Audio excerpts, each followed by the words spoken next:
remove your flash hider. And this fits some muzzle brakes. Not all of them, but it fits some.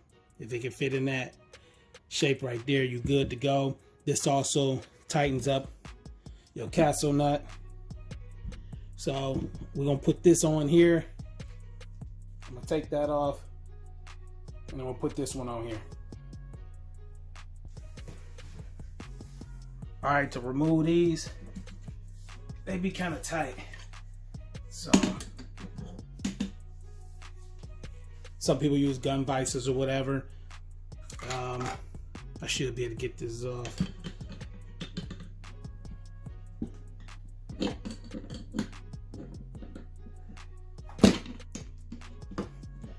All right, so it's pretty easy to break. Wasn't on there too bad.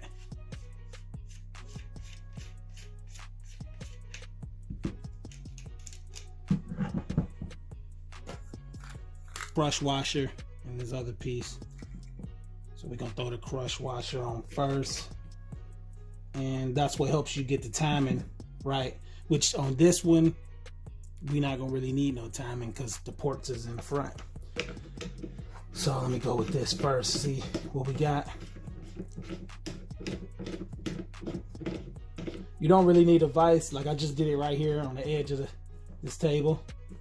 So you see how that goes on there? We're not gonna use this one. We're just gonna tighten this up like that. And I'm gonna do it on the edge of the table, but I'm just showing you pretty much like that. Hold it down flat, get some pressure on it, and get it tight. And there we go right there. So we're gonna test this one out when we take it out to the range. I wanna see if there's any difference. Here's the old one.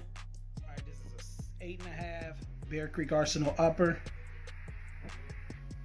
Side charging.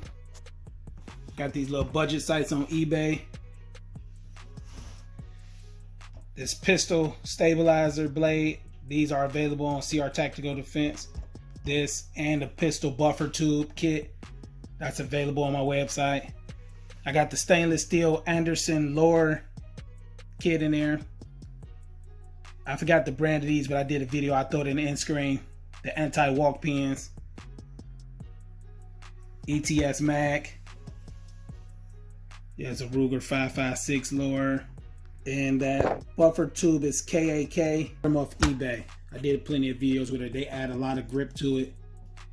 I'll throw that video on the end screen.